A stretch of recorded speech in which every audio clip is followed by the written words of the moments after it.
What is a great mineral show without our friends at Wilensky Exquisite Minerals? I don't ever want to find out. Why don't we head on in, catch up with the Wilensky boys, and see what they've brought to the 2024 HardRock Summit show. And here we go with the Wilensky gentlemen. Stu, Nice to see you, Brian, as Troy, always. Be real. Connor, great to see you guys. I love this because it truly is a family affair. Yes. And each one of you play a great role with Wilensky Exquisite Minerals. And I love this because we're going to get a chance to talk to all three of you in what you do. But Stu, I'm going to start with you. Okay. And the first question I want you to answer, because I'm doing this with everybody, is give me your impression on the new venue here. I'm thrilled to be at the new venue. It wasn't so much that the other venue was bad. I just wasn't crazy about being in the middle of the city. Loading and unloading for dealers was very difficult. I like being here. It's very comfortable and easy. Our hotel is connected to the room. We can go back and forth. It's really wonderful, and I credit Chris Kyleman for that. He did a great job of finding us a nice casual place to have the show, much more relaxed atmosphere as well. I love it that it's casual, but it's like casual yet elegant. Oh yeah, absolutely. Chris puts on an elegant show. Exactly. Yeah, exactly. Yeah. That's a given for sure. Yeah. So yeah, we are very happy to be here and happy to stay here. Yes. Well, I'm glad that they signed a 5-year contract. So that's what I heard. For the next 4 years, we will be right here, and Excellent. I think it's just going to be getting better and better and better. Yeah. Well, considering this is my 40th Denver show, nice. I have seen a lot of changes, and this is the best change yet. Superb. Fantastic. All right. All right. Well, so want to take a look at some minerals? let's take a look at some Okay. minerals. All right, That's why guys, we're here. I got keys. Let's start here. All right. Let's open the case. Actually, maybe you should open those cases so we don't have to open them. Just open that one and the next one. They're open. They're unlocked. So you can just pull them open. So Brian, let's start with this piece. It gets a lot of attention at the show for obvious reasons, because it is a Tanzanite of significant size, the best color, beautiful termination, and it's got a somewhat interesting story behind it. So if you, I don't know if it can show it like that. Does that look good? Camera? There we go. Yeah. So this Tanzanite crystal, I have a long history with it. I probably first bought it about 25 years ago. Oh my God. So when I bought it, it was about that much longer. What? It was. And the collector I sold it to, he dropped it. Oh no. And it trimmed itself perfectly because this part was all included. It was dark and included, and you could not appreciate it. So when I bought it back from him, after it had trimmed itself, it was a much better crystal. It actually became a much better crystal.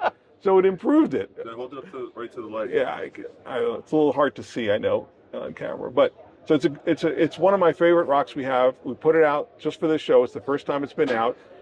I have been the owner of that crystal at least 3 times. So we've sold it, purchased it back, sold it, purchased it back, and now we have it for the 3rd time back with us, and I'm in love with that piece. I always love the stories of the pieces that come back multiple times, because it's almost like, okay, yeah, we can let this go. And it's like, God, I really miss that. I hope I can get it back. Well, you know, it's funny. There's 2 ways to look at it. Some people will say, well, why did everyone want to get rid of it? Mm-hmm. Well, that's one way to look at it, sure. But usually the reason people get rid of it is they sell their whole collection. It's not usually the one piece. So they get to a certain point where they no longer collect, then they sell it back to us. But this piece has come back 3 times, and I'm happy to have it back every time. Available now. Let's see if we can make it a 4th piece. Exactly. Yes. It'll find. I'm sure it'll find a home positively. That's great. This piece in the corner I find very interesting too, and it's got not quite the story of that. So, I have never seen a chrysocolla quite like this, where you have these blue balls on a grayish black background. I've seen chrysocollas of all different combinations, but this was a unique look, and it was sold to me as being from the Congo. Okay. And I honestly just didn't feel comfortable with that, because I've seen enough chrysocolla to say, this does not look like it's from the Congo. But it's a very old piece. And I said, okay, well, it's possible. A collector comes in yesterday, a man I've known for a long time, and he says, I have one just like it. And I said, where is yours from? He says, from Chile. I said, well, who did you get it from? I got it from Terry Zenix. I said, well, if you got it from Terry Zenix and he got it in Chile, then mine is from Chile also. I love And that. somewhere along the way, the card must have been lost and someone just guessed at where the Just location assumed. was. Yeah. And I'm so happy now that we know exactly where it's from. And now there's another one. And in fact, I was talking with him and we're going to see if they fit together. Wow. Because they have to be from the same piece. His is identical. So now we have the exact locality, and I'm sure this piece was probably also brought into the country by Terry Zenix, who's a long-time and very well-respected mineral dealer, as we know. He's actually the only mineral person in the world who's changed my diaper. Oh boy, that's something I don't know if we needed to know on camera, Brian, but thank you for that. You know, this is really interesting, the story you have behind this, because this is the second time just today that I've filmed dealers where they said, I had this out, we assumed it's from this one location, and then someone else has come in and said, no, that's the wrong location. Right. And it's this, like, we're almost the self-correcting community here. And I think that's absolutely valuable. Well, one of the big values of coming to actual shows. It's that, and it's also what you just said, the community. We are all open to other people telling us something we don't know about our minerals. I mean, I've been doing this 40 years, and somebody comes in and says, no, that's wrong. Just show me, and I'm fine with it. Exactly. I totally accept it. It's not a pride thing. No, exactly. There's no ego involved here. If that's the real locality, then we want the real locality. Oh, fabulous. Yeah, so that was kind of cool to learn something about a piece that I didn't know anything about. I want to see what the follow-up is on that when we're in find Tucson. out, right? Yeah. In fact, the collector's going to send me all the history he has on his piece, which will apply to my piece, which is kind of cool. Superb. Yeah. Okay, we're going to follow up in Tucson. Yes. In this case, we have, I like this piece very much. It really appeals to me. This is an opal, and when I tell people where it's from, they look at me perplexed. It's Brazilian. But And there's like, how many opals have you ever seen from Brazil, and ones that look like this? It's a very old piece. It was found in the 1960s. It's full page in the book on Brazilian minerals. I can't remember the entire name of the book, but it's a very thick, small book that was published in Brazil. And this piece is full page, and it tells the whole story of how this piece was found in the 1960s. And to the best of my knowledge, it's the only one. that is crazy. If it came out looking like that, you know that there has to be more pieces You that would exist. think so, right? But where are they? Never saw another one. Will we ever see them? That's In that's fact, incredible. more than one person has come by and just assumed this was Australian. Yeah, of course. And when I tell them it's Brazilian and can prove it's Brazilian in this case, it's kind of surprising. But I absolutely think this is a gorgeous piece. And in this case, we also have a couple of more colorful minerals, like we always try to. This fluorite, this is the first time we've displayed this fluorite.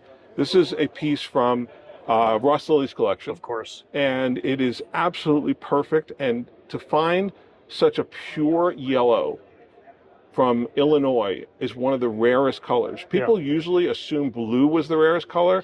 I can't guarantee this. Maybe Ross would know better than me, but I know that in my experience, yellow is one of the rarest colors, and especially when you get that purity of yellow. And it's got little barite balls inside as well.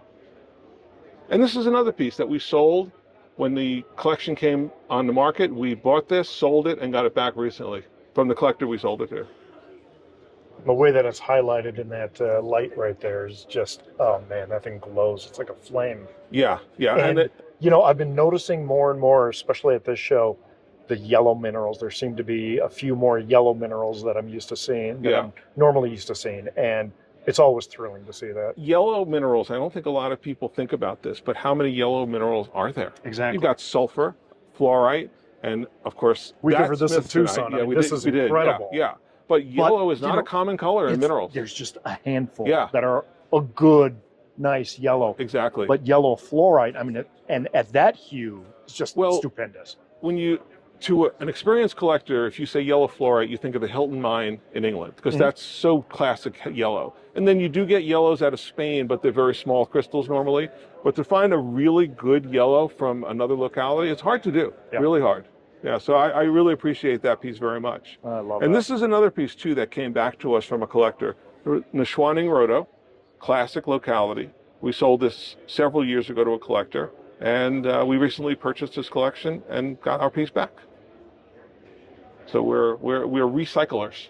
Well, but it makes sense. So I wanted to ask you about that. You sell it to a collector, they put it in their collection, you end up reacquiring it when they sell their collection. Yeah.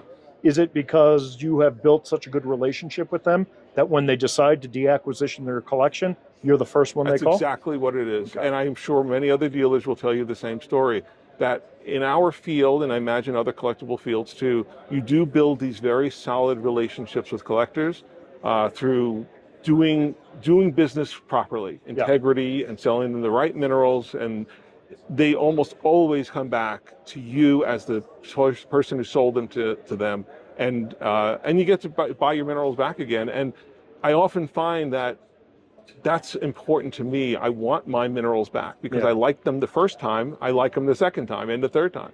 I have no problem buying back my minerals because that's why I sold them in the first place, because they were wonderful in some way to me. Yeah, and I think it's neat that you can buy them back at the same price you sold them. Oh, I buy them back for less. No. That does not happen. We need the big /S. Sarcasm. That does not happen. So in this case, again, a lot of minerals I love. This piece, this Stibnite, is something very special to me. And I've been telling collectors as we talk about, coming up to the case, why is this Stibnite so special? It's the matrix. Let's face it, if we took the matrix off, you have a beautiful Stibnite, but there's lots of beautiful Stibnite. Exactly. This matrix is the most beautiful, finest matrix I have ever seen on a Stibnite from anywhere in the world. You've got white barite crystals.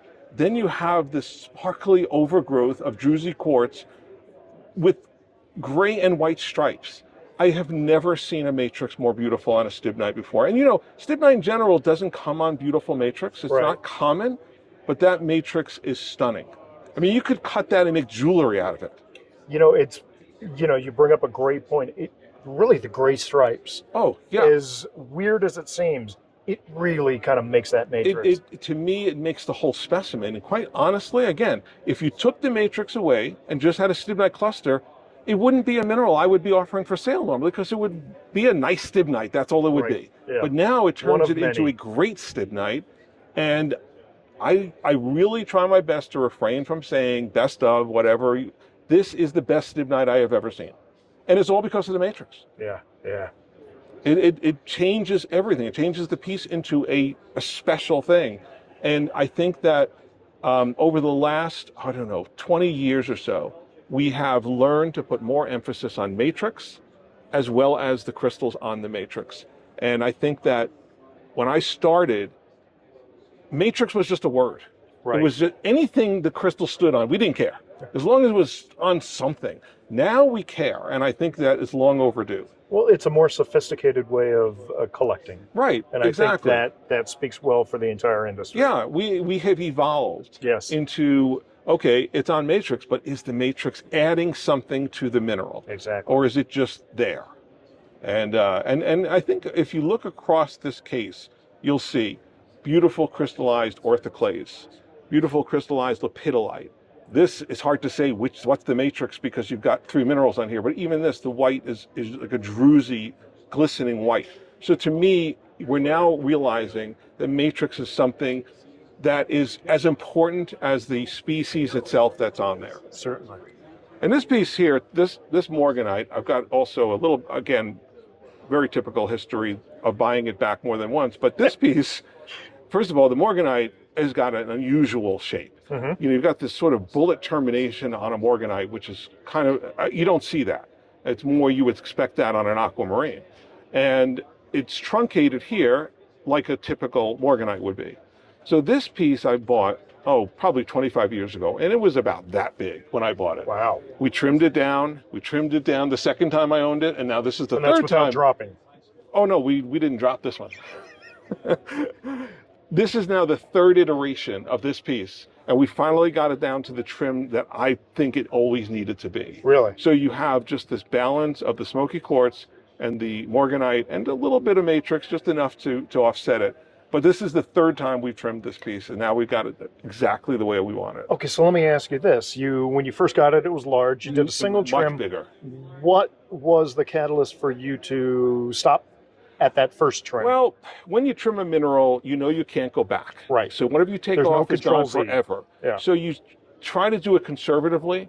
And so we trimmed it down to about here. And then the second time we trimmed it to here. And then the third time we took off some matrix around here. So it was really a matter of getting it down to the ultimate aesthetic. Okay. But it does take time. You don't want to So you almost radically needed do to it. step away from it for a little bit. Yeah, and along the way, it sold to collectors as Right. it was. Right. But every time I got it back, I said, I think we can do better. We can do a little bit And better. now I feel very confident that, unless of course we just cut it down the middle. But no, I think split it into two specimens. it's now the piece I always envisioned it to be. Yeah. And this came last time I got it this was most recently in my good friend Steve Smale's collection. Okay. Yeah. Okay. And Steve is one of the most aesthetic collectors of all. Absolutely. So I think he would appreciate it now that it's finally the way it needed to be. So when it would come back, would you find yourself just focusing on the main crystals and then realizing, I could cut a little bit more off there? Yeah, exactly that. Okay. It's a decision that you take. I mean, if you think about it, it's a good 20 plus years that this thing has been thought about. Right. Normally we don't take 20 years to think about a trim, but I always feel it's good to be conservative on trimming at least in the beginning, because you like we said, you can't put back whatever you take off. Sure. But yeah, I'm really proud of that piece. It came out exactly the way we wanted it. We might actually market this piece as the most deliberated trim ever. I believe so, at least by me, for sure. Yes, absolutely, yes. Dynamite. So those are all the things that we have out on display. And I know Troy would like to discuss our upcoming catalog with you. Absolutely. Troy, good to see you, brother. Good to see you, Brian. You always do such an incredible job with your catalogs. Thank you. In Tucson, we were treated to the live presentation of Atlas. the pieces that were in the Atlas, and this is my personal favorite, and thank you. It's not hard to figure out why. But these are all the ones that have come out over the years in chronological order. This is probably my second favorite, because this is a lot of people's marked favorites. the first time that we saw this whole new direction of catalogs, and I love that so much. I love all of them, but I love that so much just because of the creativity that you it was definitely a new direction for us. Yeah. And this coming Tucson, we'll have another installment called Geometry, where we're going to explore the intricate geometries of crystals and how they happen, why they fascinate us, and maybe even why they happen. Well, I love it. There is so much creativity put into these, and I love you've got a fantastic photographer, Evan, who's moving Evan a is little great. bit more and more into videography. Yeah, Evan is also our creative director, so lots of credit to Evan, and he builds all these sets himself, and he's got something pretty big planned for geometry as well. Okay, I'm going to make a recommendation. I hope this comes to fruition, but it would be cool for you guys to film a behind the scenes of geometry. Sure. Evan working and building the sets and, doing things, just because I love the whole sausage factory approach to anything. Sure. Let's see how they actually do this. I think that would be fun. Yeah, I can do if some you behind agree, the it'd scenes. be great to see that would be fun. We can do that on the Instagram. Fantastic. But yeah, we'll have that in Tucson. And, okay, so then Geometry is coming out in Tucson. Releases in Tucson. In Tucson. Yeah. Okay. So then hopefully we're going to catch up with you in Tucson at the Tucson Fine Mineral Gallery. Yes. And hopefully we'll get a repeat of what we did earlier this year, which is we will see the specimens from the Geometry catalog. Yes, they will be all all on display. Fantastic, man.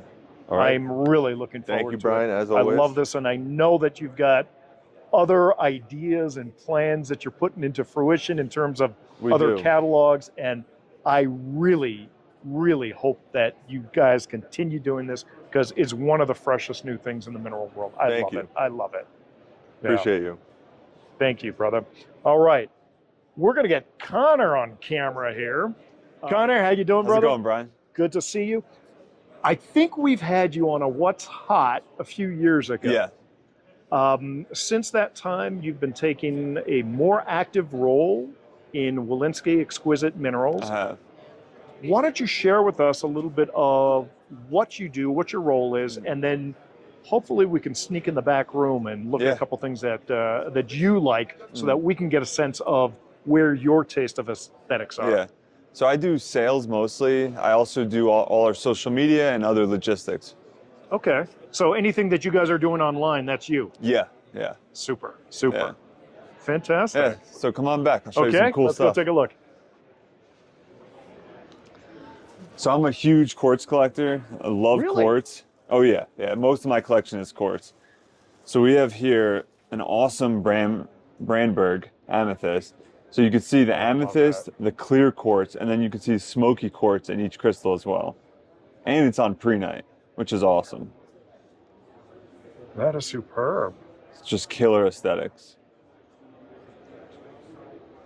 All right. Good taste. Good taste. And then of course we have another quartz here, a Herkimer quartz from Herkimer, New York.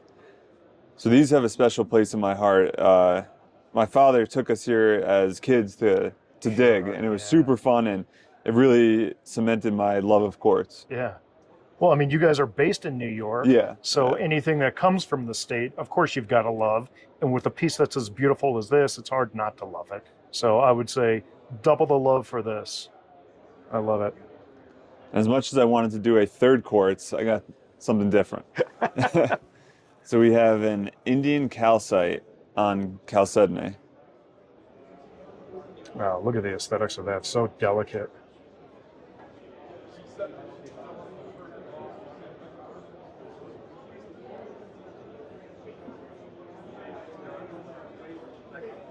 And when did this come out? Do we know? This year? This year. Yeah, wow, so it's a relatively new find.